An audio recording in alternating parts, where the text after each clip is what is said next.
Now witness the firepower of this fully armed and operational battle station. It's not a salami sandwich. It's a viable baby in the womb. No.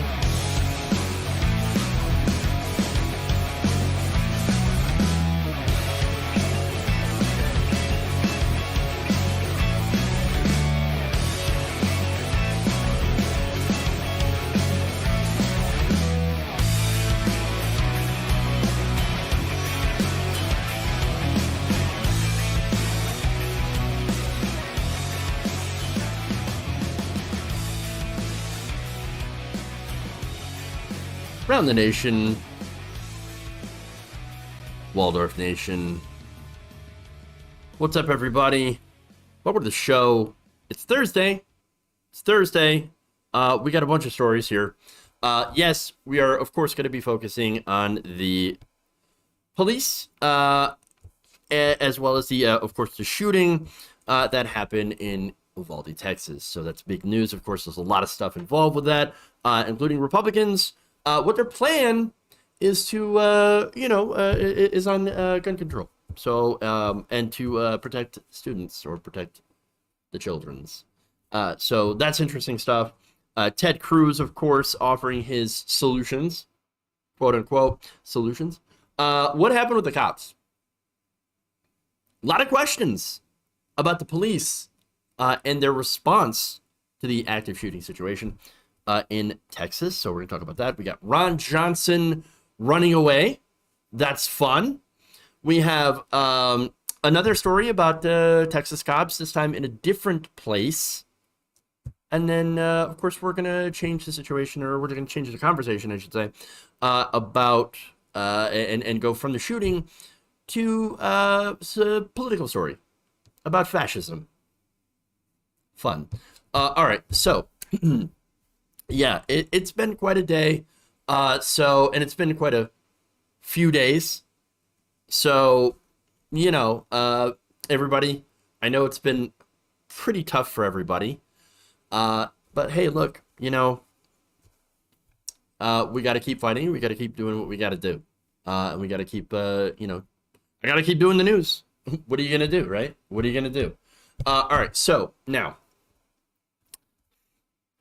just to let you know, last night I was actually on podcasts with Jen Perlman, and actually had a pretty good discussion here about gun issues, and it really kind of shows you like the sort of the doomer mentality that we all kind of have on this, because we know that nothing at this point is going to change.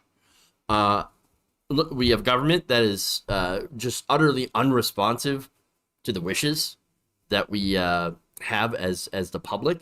I'm going to show you some polling on that as well when we get into the some of these stories here on what issues the American people actually want Congress to act on, and yet of course it will not happen. So look, it's again, this is we're in the bad place. We're not having a good time here in this country, but we got to keep fighting.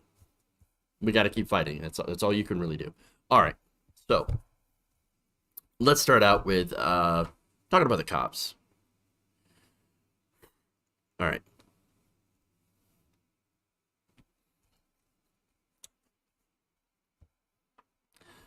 More details have come out about the deadly shooting in Uvalde, Texas, and they're not exactly flattering to the local police.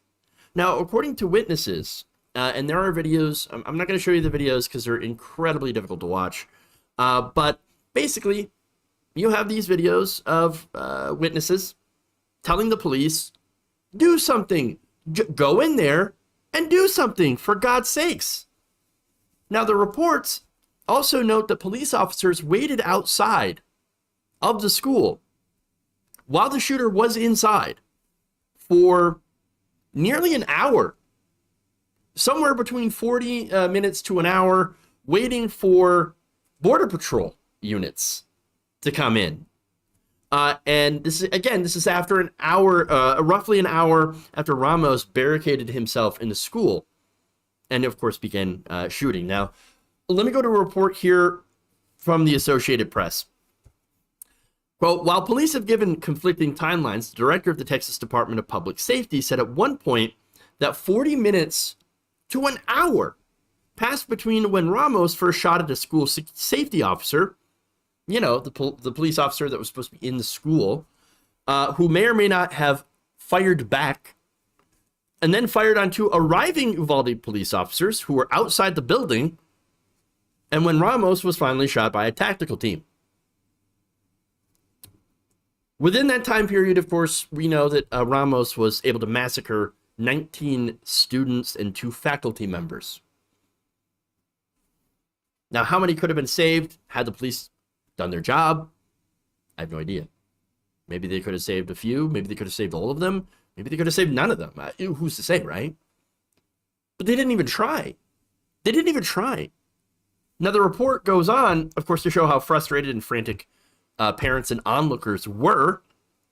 In fact, one of the videos, it showed Juan Carranza, 24, who lived near the school, okay, who saw the scene from outside his house, where he had seen women outside saying, go in there, telling the police, go and do your job. Do your job, folks, do your job. Carranza said the officers, of course, did not go in. Javier Cazares, whose 4th grade daughter, and this is heartbreaking, the 4th grade daughter, Jacqueline Cazares, was killed in that attack. And so he's saying, look, why didn't you get in there? Upset that police were not moving because they were just massed outside the building, he decided, okay, let's go in ourselves.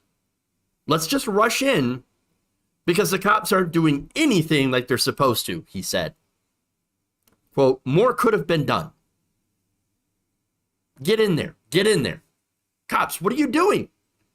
Instead, they stood outside and started going after the people that were prodding them, that were begging them to try to go in there and stop the massacre.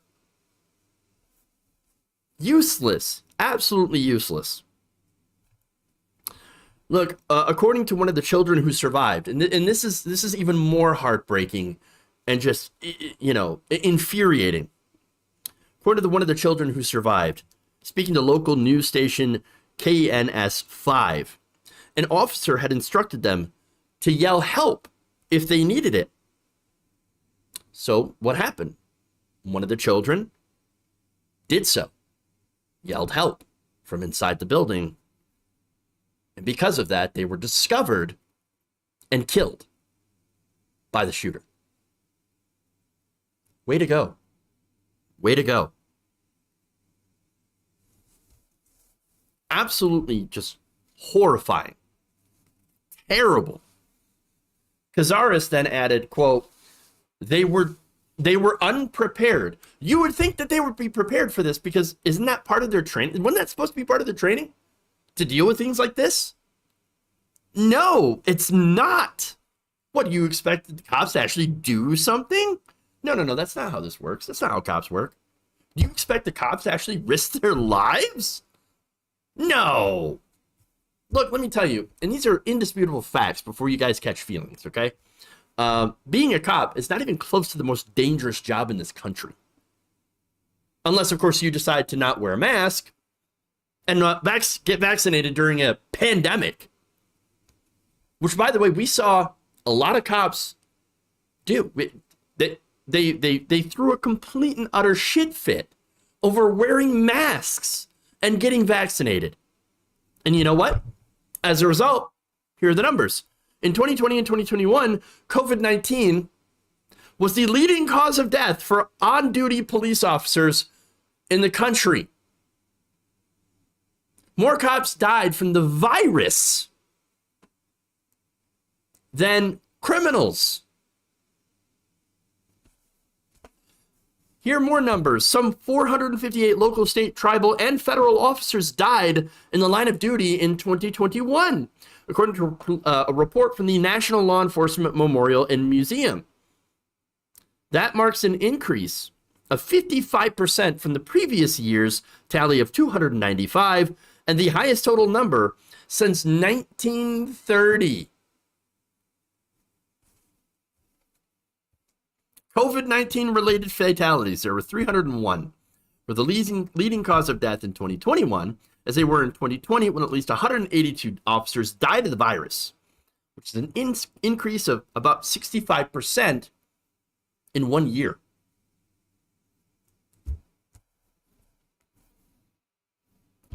Whoops. Hey, look, that shouldn't surprise anybody. Again, as I told you, they threw a fit. Departments including New York City, Chicago, LA, Seattle, and Phoenix complained incredibly loudly about mandates, vaccine mandates for public employees, as well as wearing masks. So, yeah. Hey, I guess being a cop is dangerous when you're against a virus. Leading cause of death for police.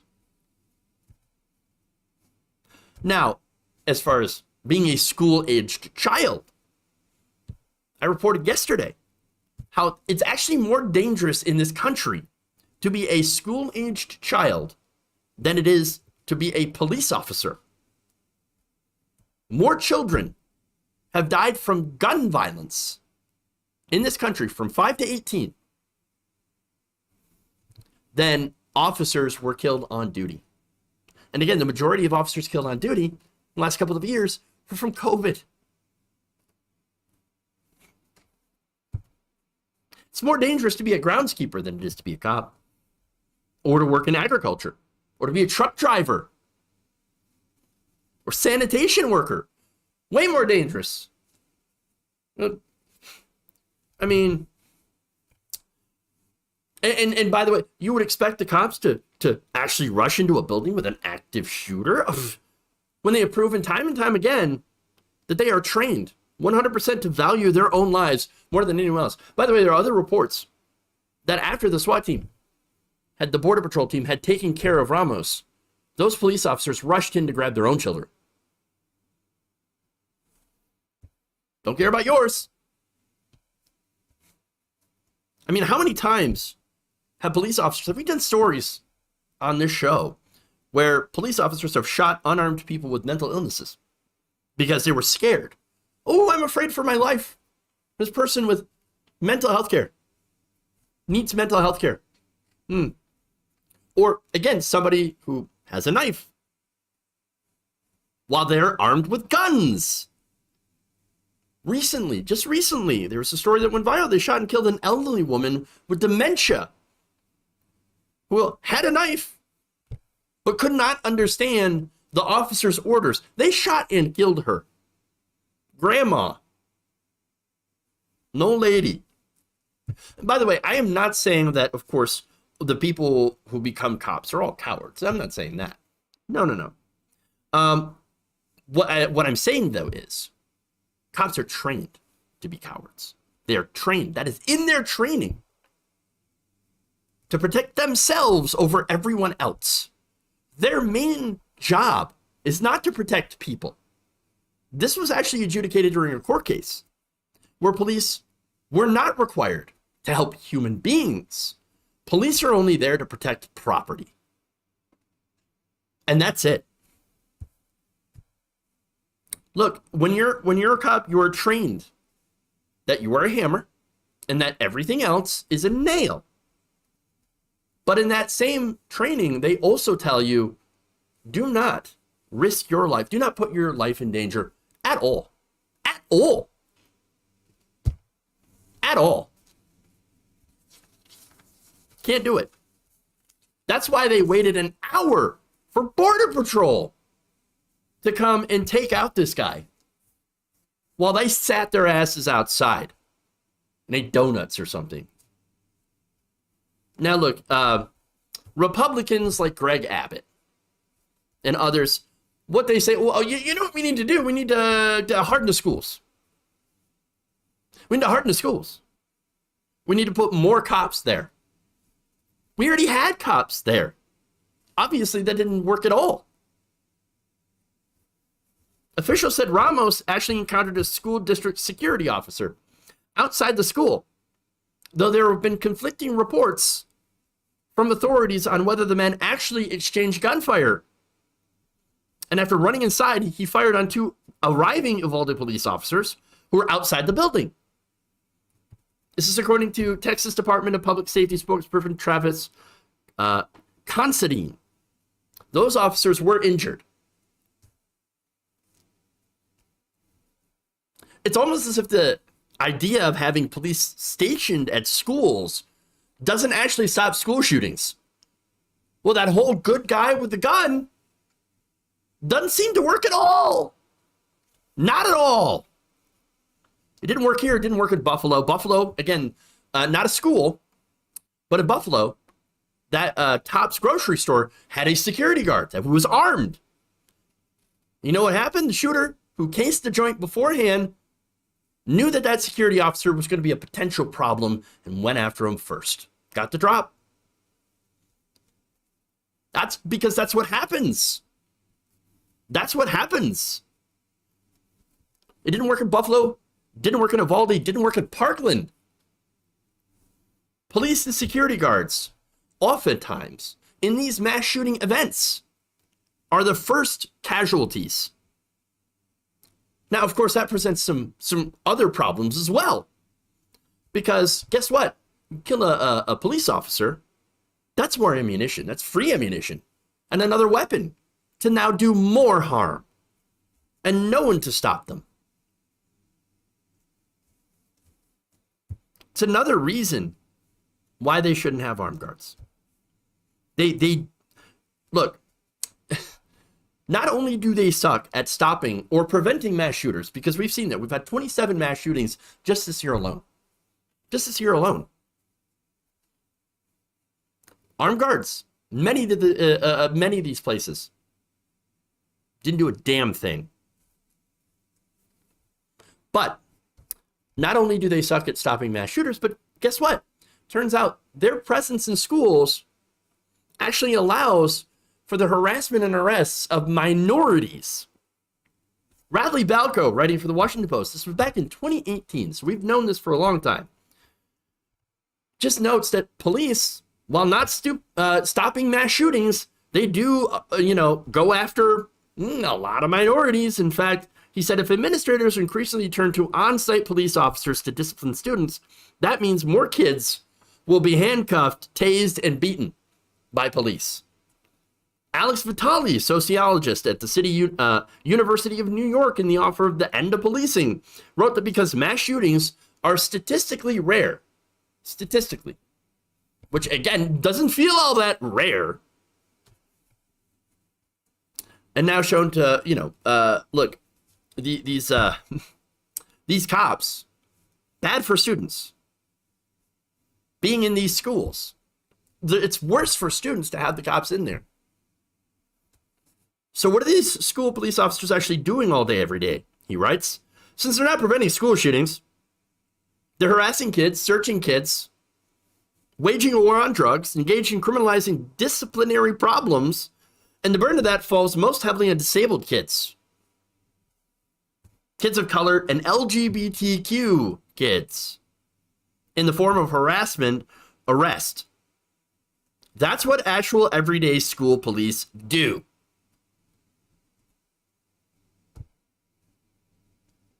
These are facts. Now, if police bootlickers, you want to catch feelings about this, go ahead. Cry all day. Go cry about it. These are facts.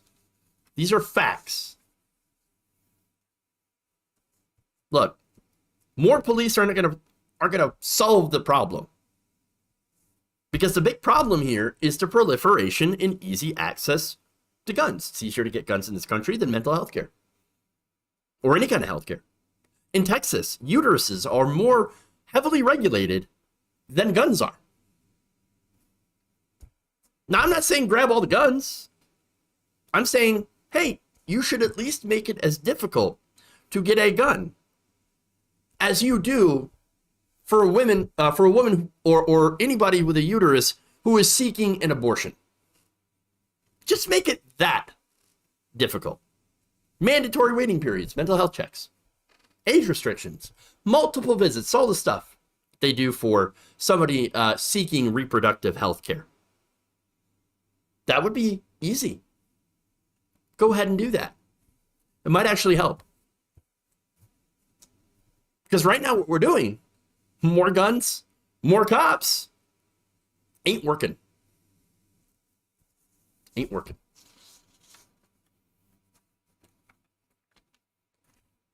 All right. My uterus is more dangerous than a gun. Easier to get a gun than a vote. Yeah.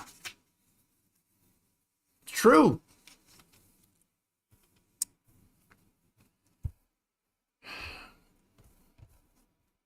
Let's go to Ted Cruz.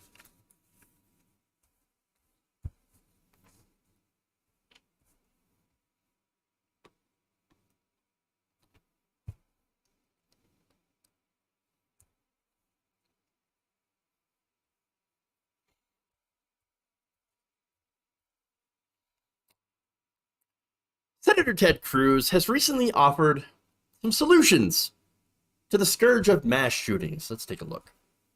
One of the things that everyone agreed is don't have all of these unlocked back doors. Have one door into and out of the school, and have that one door armed police officers at that door. If that had happened, if those federal grants had gone to this school, when that psychopath arrived, the armed police officers could have taken him out, and we'd have 19 children and 2 teachers still alive. Okay, so, look, that's Ted Cruz. And, wow, yeah, he's talking about doors. Doors. We should have less doors. You realize that the police actually were at the door, and they sat around for 40 minutes to an hour outside. And they had police there, by the way. The school resource officer stationed there had already encountered the shooter, as well as 2 responding officers who were injured by the shooter.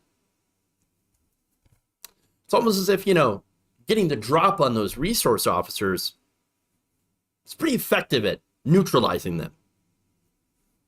But no, Ted's problem is unlocked doors. We don't have enough locked doors at school. Well, what's to prevent a shooter from simply shooting out the lock? Now, of course, Republicans will say, well, that's why we should harden the schools, you know? That's why we need to get bulletproof doors, bulletproof windows. We need to get cops everywhere. We need to get man traps and barbed wire and booby traps, all that stuff. I'm not kidding, by the way. I'm going to show you a video that was on Fox News. That's what's needed. We need to install man traps. This is something we've discussed in the past. Back in 2018, I checked. Man traps, a series of interlocking doors at the school entrance that are triggered by a tripwire. The tripwire can be a gunshot, broken glass, a manual switch tossed by a school employee, and it traps the shooter like a rat. And when he's trapped like a rat, we're buying time. The most precious commodity these children can ever get is time to run, time to hide, time to get away from this madman and his bullets. It's tripwires, it's man traps. It's not labor, it's not gun control. Man traps! Great! You know what? Why don't we do all that? Or just skip that and just move the entire classroom, the entire school, into a prison. I mean, that's exactly what this sounds like. You're going to turn school into a prison. I mean, what difference is there? I'm sorry. The lack of sniper towers, or are you going to add that in later too, when all that other stuff doesn't work? What happens when one of your students, trips one of these ridiculous traps? What then? And by the way, this isn't even talking about the cost. I was just looking at, just randomly looking at man traps. I was actually looking for for something that I can Photoshop, like a thumbnail, right? $68,000 for just one man trap door. All right, sure. You want to nickel and dime us when it comes to healthcare. But hey, let's spend hundreds of millions of dollars on man traps for schools. You know how many schools you would have to, how much money you'd have to do to cover every single school? Jesus. But, by the way, they barely want to spend any money on books. So beef up the school as if it's, the security as if it's like some prison or fortified military base, but nickel and dime them when it comes to schools and books and teachers and the pay.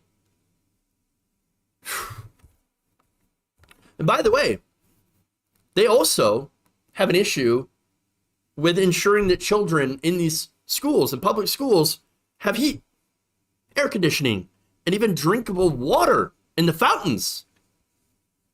Let me give you a couple of examples of that. A number of West Michigan schools just last summer were forced to close early due to 100-degree heat indexes. Why? Because they had no air conditioning in the schools. Where's the federal funding for that? Anybody? Ted? Ted, where's the funding for that to make sure our kids don't roast in the classroom, that they're not getting cooked inside by extreme temperatures? Baltimore schools had the opposite problem back in 2018. They didn't have any heat during the wintertime. Children had to endure freezing temperatures in the classrooms. They all had to wear their coats. Where's the funding for that? Where's the funding for that?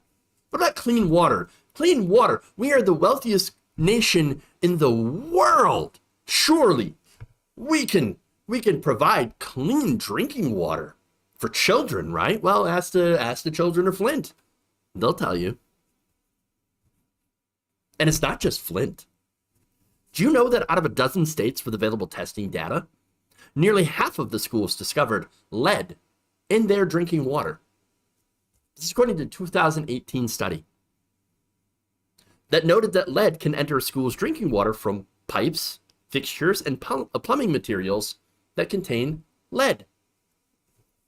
Prior to 2021, by the way, federal regulations had not required schools or childcare facilities to test for lead in their drinking water. We can't even test for lead. We can't test for lead in schools. Oh, but at that same time, 2018, all the Republicans were like, oh, you know what we need to do? We need to put man traps in the schools to protect the children who are drinking contaminated water. But we don't care about that. We don't care about any of that. Heating, air conditioning, don't give a shit. No, it's not to protect the children. It's to protect the guns. Now, that said, I'm going to give the Trump administration, of all people, tiny little bit of credit. During the Trump administration, the EPA actually did propose new lead and copper rules to do more testing and to replace more pipes. Now, the Biden administration, when they took over, actually delayed that rule for several months. So, but in 2021, those EPA rules were finally implemented. And it's very, very shameful that it took that long. But when it comes to providing support for example, Supreme Court justices, right? So we can't take care of the kids when they're in school, make sure they have clean drinking water, adequate, materials, or even heat or air conditioning. Congress can't do that, but they can immediately provide security and support for Supreme Court justices against protesters. When that happened, Congress moved like lightning. I've never seen anything like it before. So fast. Instant. And by the way, providing money for defense contractors. Giving $40 billion to Ukraine. I'm not saying that they don't need it. But I am saying that when Congress rushes it right through without any, just a rubber stamp. And yet we cannot provide schools with these adequate funds to do these things, like provide heat and drinkable water, or even pass any sort of common sense gun regulations. Can't do that. You do these other things very, very quickly when you know something's broken. And that's our government. Now, back to, of course, Ted Cruz and this idea of more guns, less doors. Isn't that amazing? Now, I'm just going to point out the obvious here. Fire hazard? Anybody? Fire hazard? I mean, look, you just have to go back and look at one of the most famous examples of why you can't just lock all the doors, and that is the Triangle Shirtwaist Fire. I mean, look, that corporation company had a bunch of doors. And by the way, they had children working there as young as 14 that were part of the 140 plus people that died. They had a bunch of doors, exits, escapes, but they all were locked. Why were they locked? Well, doors at the stairwells and exit were locked because it was a common practice at the time to prevent workers from taking unauthorized breaks. And because, we wanted to reduce theft because property is more important than human beings. And then there was a fire and 146 people, I believe it was 146 people, died. They burnt to death. That's why you can't lock all the doors. It's so stupid. It's so incredibly stupid. Now, I remember when I went back to school, it was 2003. That's when I graduated, right? I remember the school locking many of the doors to prevent kids from leaving school. I remember my school getting bomb threats and having lockdowns. Not a good thing. Not a good thing at all. So, great. Ted says, fire hazard. But also, as Chelsea Manning pointed out on social media, she made a great point. She said, tactically forcing people through a funnel in an active shooter situation is a very bad idea. You think? Look, in fact, during Columbine, the shooters locked all but one door and then set a bunch of fires in the building, hoping to force people to go to that one exit, to that one door where they could pick them off.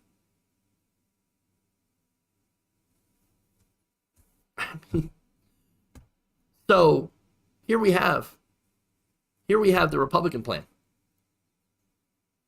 More cops, traps like we're in Home Alone, locked doors, which is a fire hazard, armed teachers, by the way, armed teachers, and guns. That's it. By the way, these same Republicans are accusing teachers of being groomers. Okay? They're out there accusing teachers of being groomers and that they're teaching Marxism and the indoctrination of our nation's children. They're the same people that are advocating to give teachers guns while banning books. They didn't really think this entire thing through, did they? No, they didn't. They didn't think of it at all. And look, the reason that they didn't think about it is because this is nothing more than a knee-jerk reaction in order to protect the guns. They want to, their first reaction whenever there is a mass shooting is to protect the guns. Not the children, not the victims, but their first instinct is to jump to protect the poor guns. And more importantly, the insane people who cling to them. All they care about is protecting the guns over kids. And maybe it's part of their fantasy of being able to take out the government with their AR-15s. That same government that has, I don't know, tanks, drones, jets, missiles, the biggest military budget on the planet that Republicans ironically continue to shovel money to. Hey, you know, we're keeping these AR-15s. We're gonna take on the government when they get fascist. By the way, government, military, here's a bunch of money. Billions and billions of dollars more. Here you go. Yeah, it's real smart.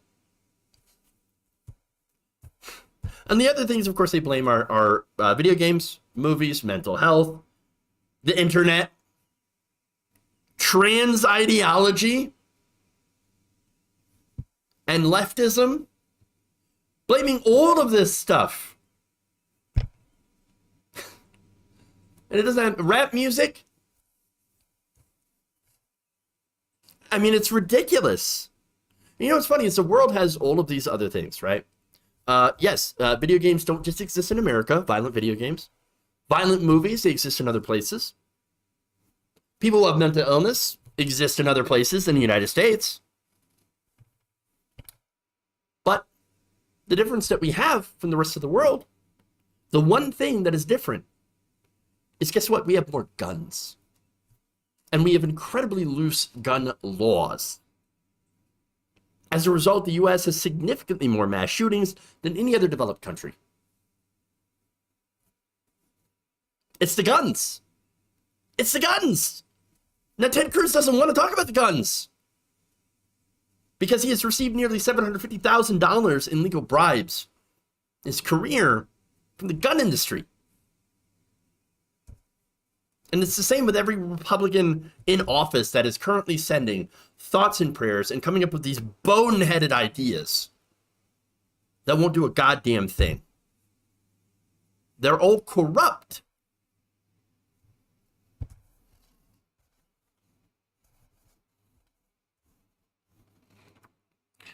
All right. Moving on.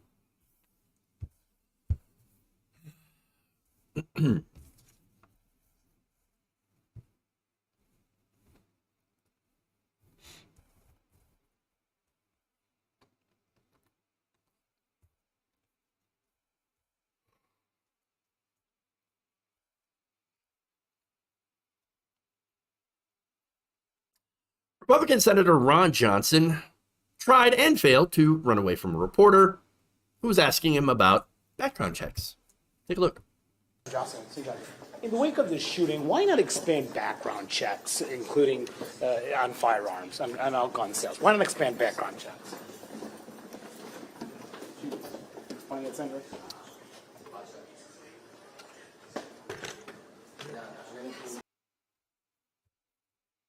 Oh no, oh no, oh shit, oh shit, oh shit, it's locked, he's coming at me.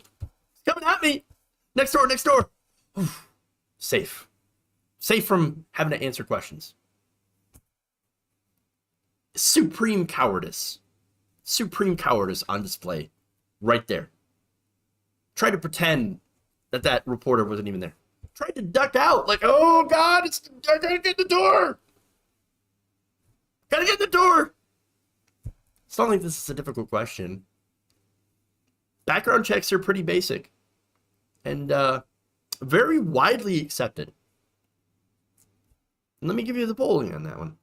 Polls consistently show that most Americans believe that current gun laws are not restrictive enough, and that very basic ideas like background checks enjoy broad support on both sides of the aisle. Some examples: Morning Consult, taken back in March of 2021. 84% of voters supported background checks, including 77% of Republicans. That's over 3/4. Oh, look at that. Politico Morning Consult poll, it was taken last week. 59% of Americans said passing stricter gun control laws was either somewhat or very important. A majority want Congress to do something. A Gallup poll from March of 2018. 92% favor background checks for all gun sales. Quinnipiac. In 2019, support for universal background checks has ranged from 88 to 97%. In every Quinnipiac University poll since February of 2013, in the wake of the Sandy Hook massacre. Oh, weird. Yeah, it seems like it's pretty popular. And look, personally, I've spoken with some pretty pro-gun people, okay, who agree that, turns out background checks do make some sense. Now, of course, you'll still get your gun, unless, of course, you have some big red flags on your record, okay? Now, before somebody comes in and says, but background checks wouldn't have stopped this shooting. Yes, that's correct. I deal with the world of facts here. No, background checks will not stop all mass shooters from getting their hands on weapons. Again, you have a lot of mass shooters that have very clean records, Ramos included, right? No arrests, no crime, no criminal record, nothing like that. However, that still doesn't mean we shouldn't do it. Might have stopped a few, and that few would have saved some lives. And it's not like, again, it's something that we can't do real quickly. In fact, we already have 2 bills that have already passed the House. One that would have expanded background checks, and another one that would have lengthened the waiting time for a background check. But of course, like anything else, it is stalled in the Senate because of Republicans. And of course, I have to add in corporate Democrats who refuse to eliminate the filibuster. And so, why then, why are Republicans like Ron Johnson running away from doing simple things that might actually help? Well, you know the answer. It's the money, Lebowski. According to the Brady campaign, Johnson has received $1,269,486 from the National Rifle Association. One of the biggest, I should say, people that have received the most money from the NRA is actually Mitt Romney. So he received about $13 million. Most Republicans have received a pretty big, amount of support in the form of campaign contributions from the gun lobby. They're all corrupt. That's why they're all corrupt. It's no wonder they run, of course, when they get questioned or get super defensive. Like, for example, Greg Abbott, when Beto O'Rourke called him out to his face. I rarely give credit to O'Rourke, But in that case, credit where credit is due. You know why? Because it's less about what Beto had did. And it's more about their reaction, because their reaction tells you everything you want to know. Everything you want to know or need to know.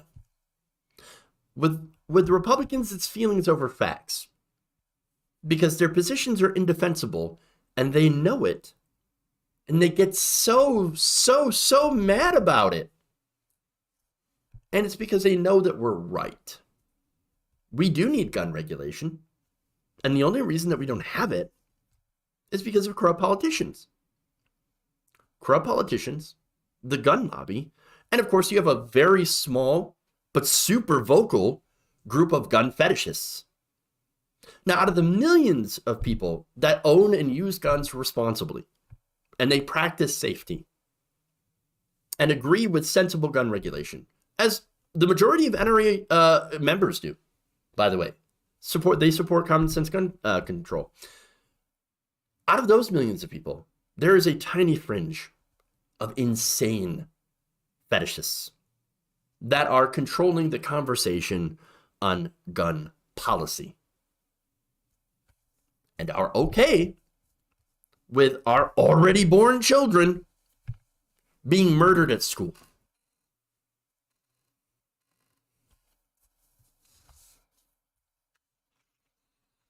All right.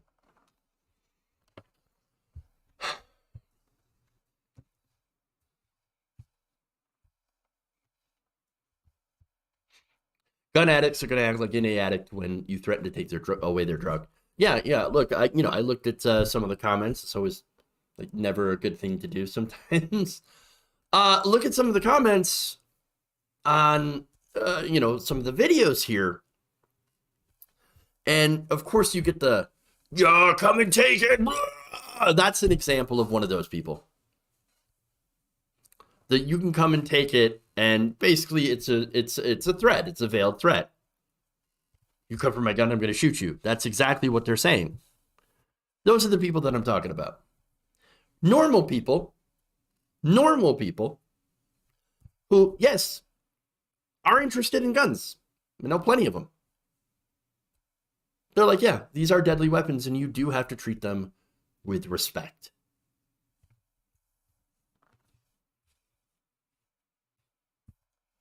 So, all right, anyway, let's move on. Oh boy.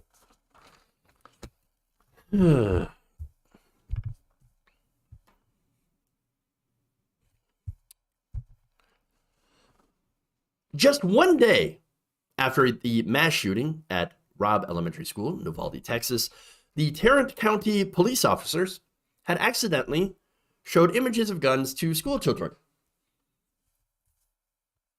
The Star-Telegram reports that photos of an AR-15 were shown by a Tarrant County Sheriff's Office deputy during a career day event at the E.M. Daggett Elementary School. Classy, very classy. According to a Fort Worth school employee, the presentation included photos of AR-15 rifles.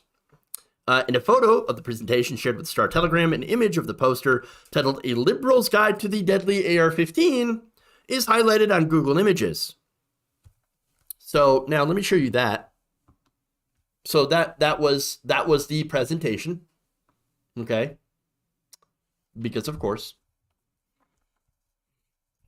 Now let me give you a close-up of what that actually was, so you can see it a little bit more clearly. I think that it's important, more context.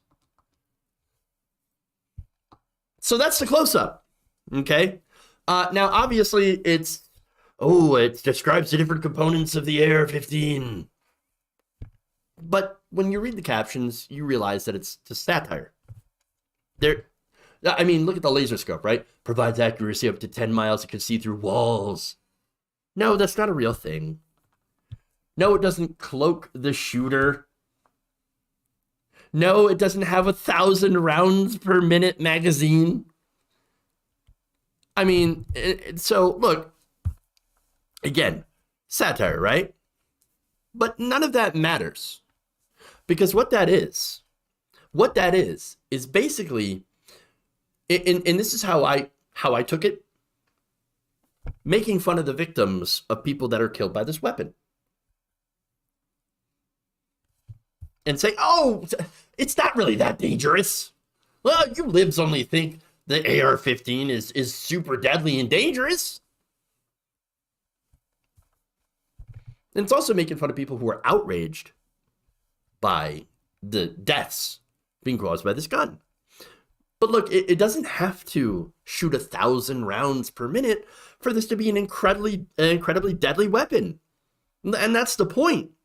To illustrate this, let's go back to 2016, where Peter Ree, a trauma surgeon at the University of Arizona, compared the damage that a 9mm handgun round could do versus an AR-15 round to the human body.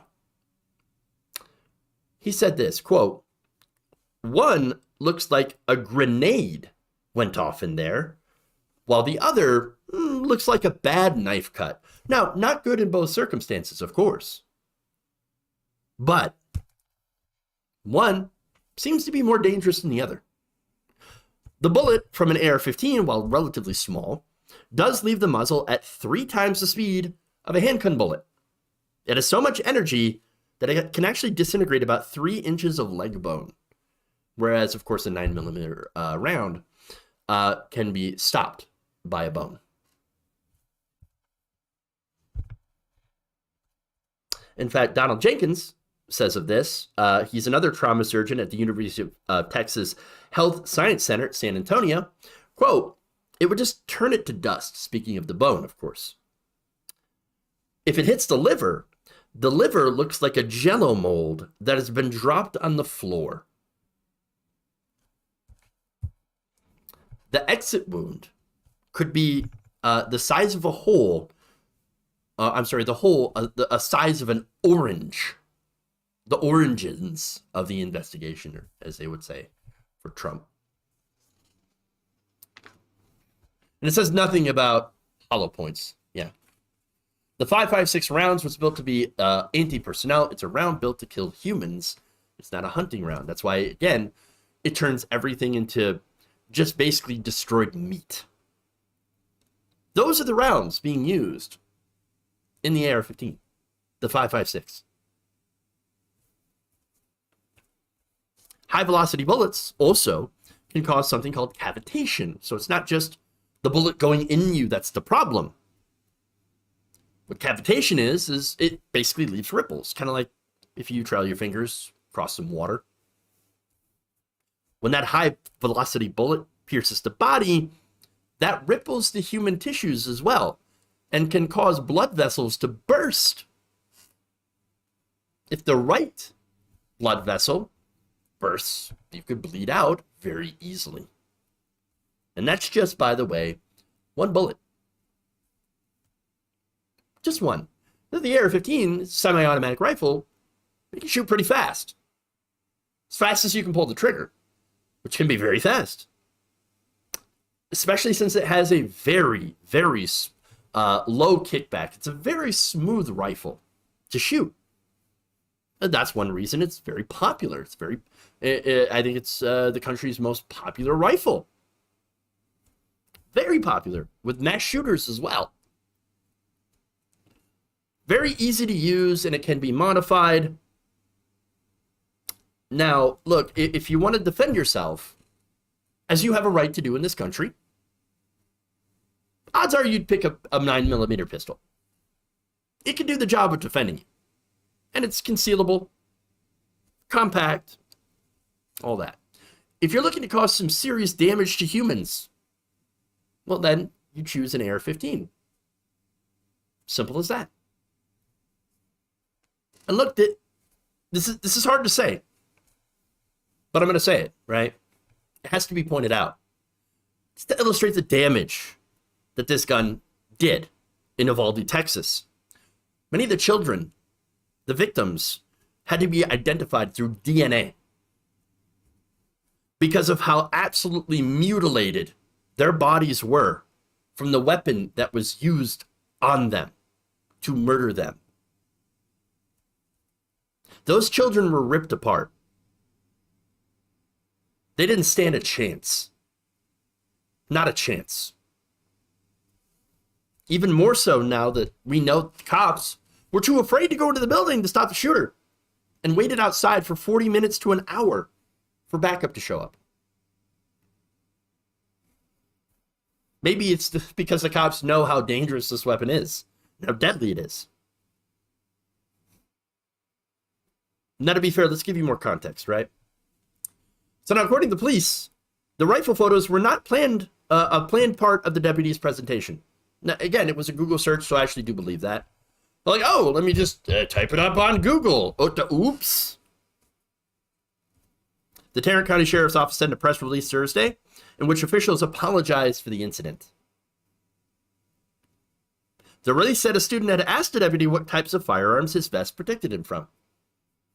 And in an effort to answer the question, the deputy did a Google search, and several AR-15 rifles were displayed on the overhead screen.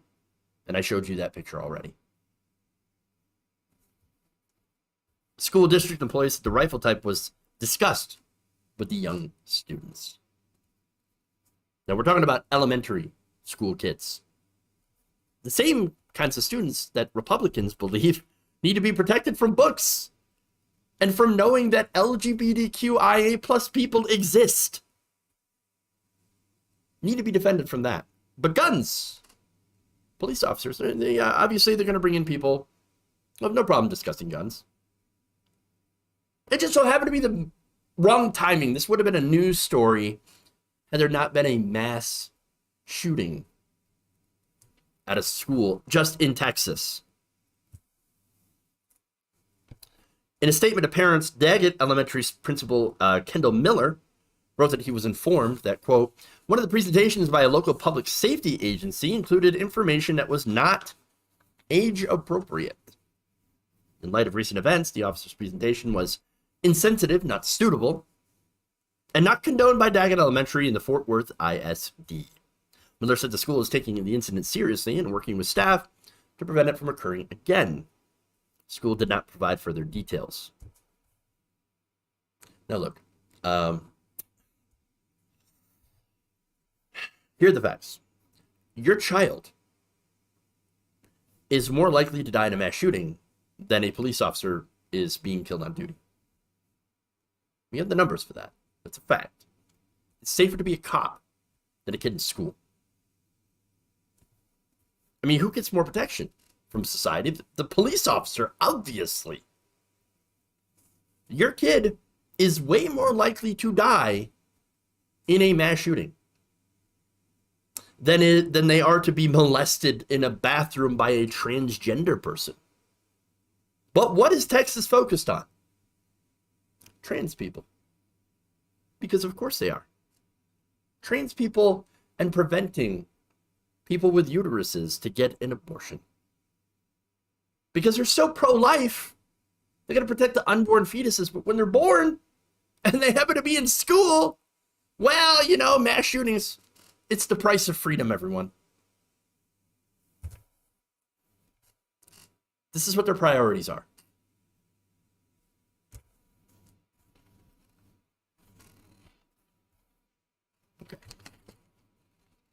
Yes, trans people are not pedophiles. It's true. They're not. But boy, Texas, Florida, Republicans, they seem to be spreading that around.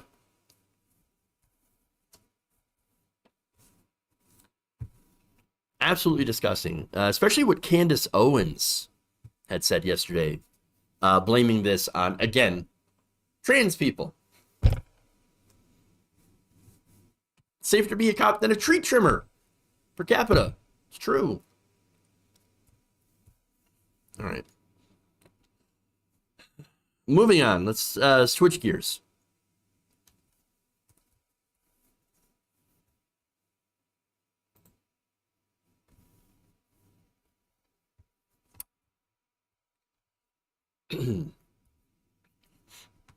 The House Select Committee investigating the January 6, 2021 attack on the Capitol recently received some testimony that Trump was in support of the rioters who chanted about hanging his vice president. Because, of course, right? The account of Meadows' comment Mark Meadows, characterizing Trump's reaction to his vice president was provided to the committee by at least one witness. According to the people familiar with the investigation. However, those people did not describe the tone in which the comment was made. They spoke on the condition of anonymity to be more candid about a sensitive topic. Yes, so, quite sensitive to be, openly talking about and supporting a crowd that is threatening to hang your vice president. According to the Washington Post, Meadows was in and out of the dining room of the Oval Office on the day of the attack and in Trump's presence, as the riot unfolded, according to testimony provided to the committee by a former White House staffer who were in the West Wing that day. The Washington Post previously reported that Trump vented to those around him about Mike Pence as he watched on television as rioters besieged the Capitol. We know, of course, Trump really enjoyed watching that entire thing unfold. At 2:24 p.m., minutes after the vice president and his family were endangered by pro-Trump mob and forced to flee the Senate chamber, Trump tweeted that Pence lacked, quote-unquote, courage.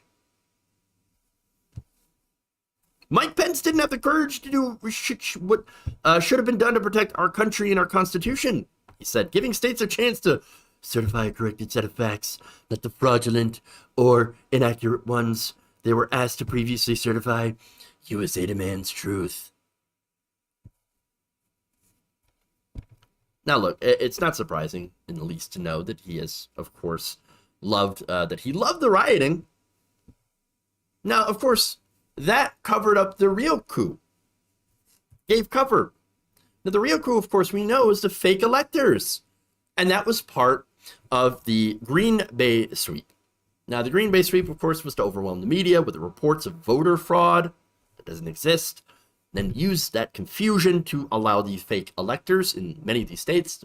We know that this was a real thing because they sent in paperwork to the National Archives, sometimes even using the official state seal on unofficial documents. It's forgery. These fake electors were going to replace the real electors who would then install Donald Trump back into power, no matter what the election actually, showed. No matter who won, Trump still says, no, I want to win.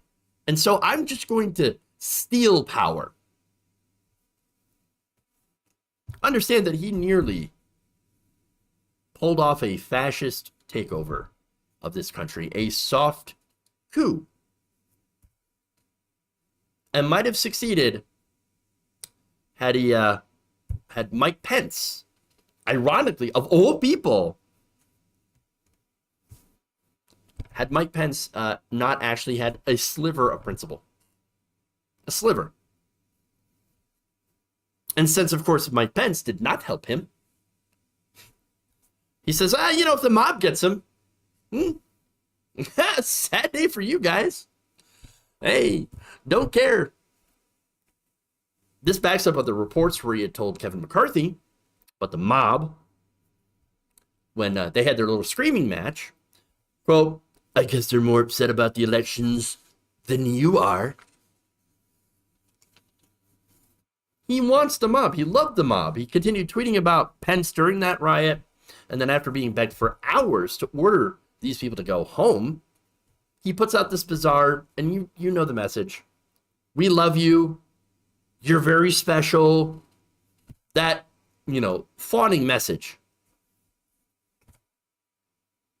Look, very clear that Donald Trump supported the riots. He supported the violence. He liked the violence. He liked them trying to take over the country in his name. And he liked what they were trying to do with the fake electors. And look, he egged the whole thing on for months and months, years. They egged this thing on. He said, if I lose the election, it's going to be because it was stolen from me. Planting that seed. Republicans said, we like to use voter fraud, even though we don't know it doesn't exist. We still like to use voter fraud in order to do voter suppression so that we continue to win elections.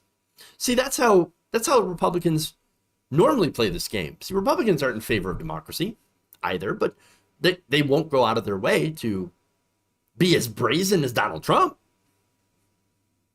But they will chip away at democracy, and they have.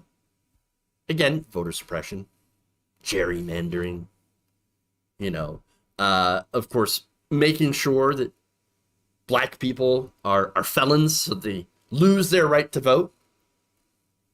All that stuff. They don't like democracy. But even they looked at what Donald Trump was doing, which is just a full-on soft coup, and said, oh, that's too far. That's too far. That's too obvious. No, we want to chip away at it. Democracy, while nobody's looking. And Trump says, I don't have time for that. No, I'm just gonna do it. I'm just gonna take over. I'm gonna try to take over.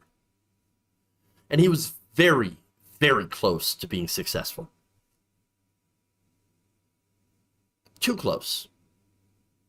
And we have done nothing about it. If he gets back into power, and I'm speaking about Trump, now that he knows who did not back him the first time, expect him to come for those people. Like Mike, for example. Yeah, he's going to come after Mike. He's going to come after other Republicans first. And the mainstream media will be like, oh, this is great. Yes, Republican on Republican violence. Oh, we love it. Yay. But once he gets rid of the people in the Republican Party that didn't support him, who do you think is? Do you think he's going to be done? No. Then he's going to come for everyone else. Once he has the Republican Party back in line, and he's pretty damn close to getting that too. The media, the Democrats, who are super weak, feckless, they're not going to be able to stop him. And he's going to take over those things too. And then it's going to take over our system of government until he has complete and total control. That was always the plan. That was always the plot. If you're not convinced by that, I don't know what else to tell you.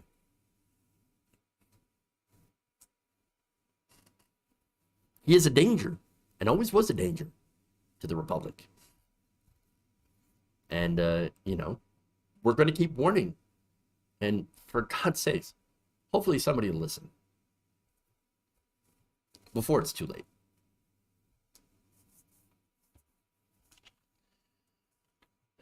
Okay. Jesus.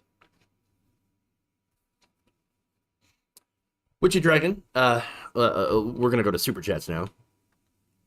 Witchy Dragon says, thank you for including trans men and non-binary persons in the abortion debate. Any news outlets don't. Hey, they're affected. They're affected too. It's just, I'm just stating facts.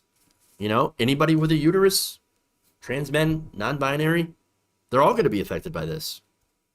And so, we got to stand up for them and include them in this as well. It's only fair. They have to be involved. They're going to be affected too, maybe even more so, because they often are, people that get violence perpetrated upon them by Republicans and by the state. We gotta stand up and protect our trans, non-binary, and LGBTQIA plus friends. Dystopian Dragon says red states are third world countries. Yeah, and they want to extend that into the rest of us. Sadly. Straw Carpenter says almost all gun sales have background checks. My family and I live rurally and progressive and are surrounded by MAGA people. I'll keep a gun or two a case. So what we're talking about when we're talking about with background checks is federal background checks. And I think that's an important distinction. There are, of course, local background checks, but what they do is that they don't necessarily have connection to federal databases or out-of-state databases that check to see if there are actually any things in the record from, for example, from other states, etc. And so that's why we're talking about it having a universal federal background check for the stuff that might get missed in the local and state areas. And so, look, Republicans, of course, hate that idea. They say, oh, no, you're going to make a federal database of gun owners from that just because, you're doing the background checks. But wait, don't you want people who have criminal records, violent crimes, really? Don't you want to stop them from getting guns? And Republicans do not have an answer for that. So that's what I mean by background checks, federal background checks. And again, because of those local and state ones might miss something. Mariano says, end professional policing, enact consent-based community policing, reform parliamentary representation, dismantle the oligarchical machine. Oh, look, this guy's another self-loathing, white liberal male pussy. Yeah, you are what you eat, man. What does that make you?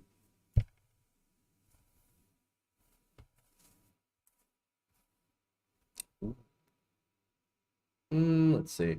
Licenses, background checks, closed loopholes, red flag laws.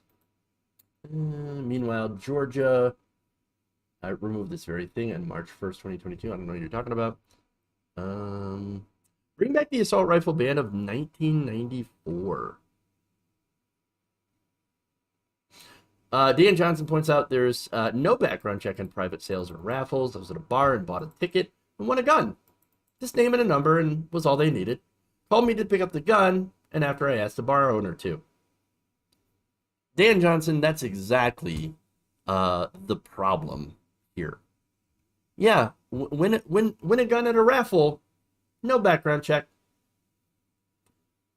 Oh, see, he continues with the comment saying, asked the bar owner to do a background check. He told me to take my gun and get out.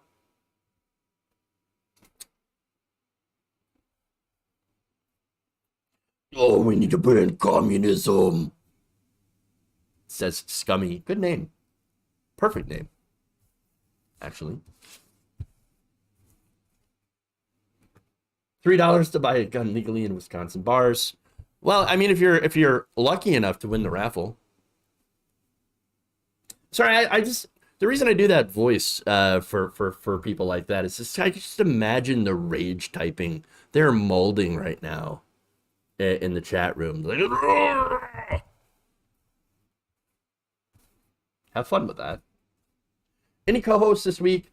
I haven't been able to get one. But don't worry, we do have co-hosts next week, next Friday. So, all right. So, let's see. That's all the super chats. Let's go to Twitch. If there's anything on Twitch, nope. Fortunately not. So, that's all right. MFers don't even know what communism is. Most people don't. Most people don't. Hell, they don't even know what capitalism is. Hey, if you don't have the capital in capitalism, then you're not a capitalist. You're just a worker. Think about that. Just think about that for a second. Like, oh, wait a minute. You mean I'm not a capitalist if I don't have capital? Yeah. Yeah. And maybe you'll be lucky enough to get capital. But most likely not in a system that is as corrupt as ours. So, you know.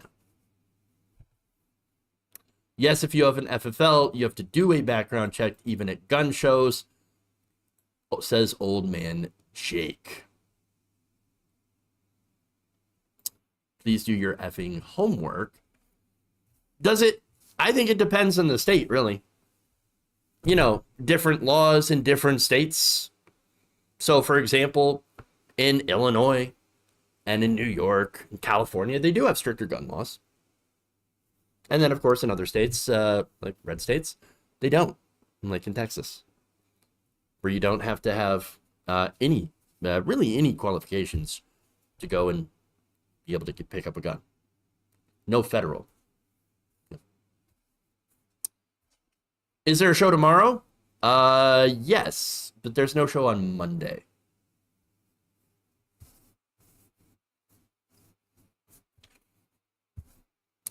Gun show loophole. Yep.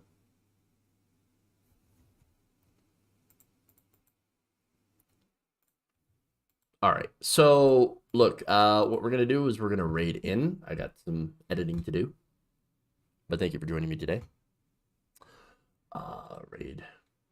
Go into. We haven't raided Keffels in a while, so let's do so with that. Have you ever heard of Karl Marx? Yes, I have. A little bit.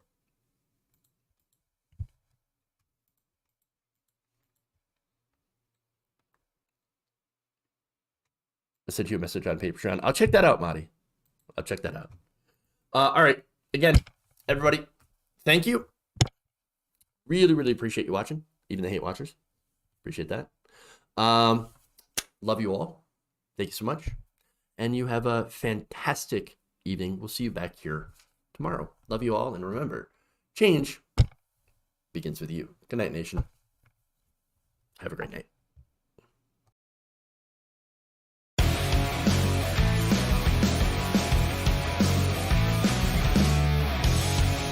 I will eat your ass. Dumps. Big, massive dumps.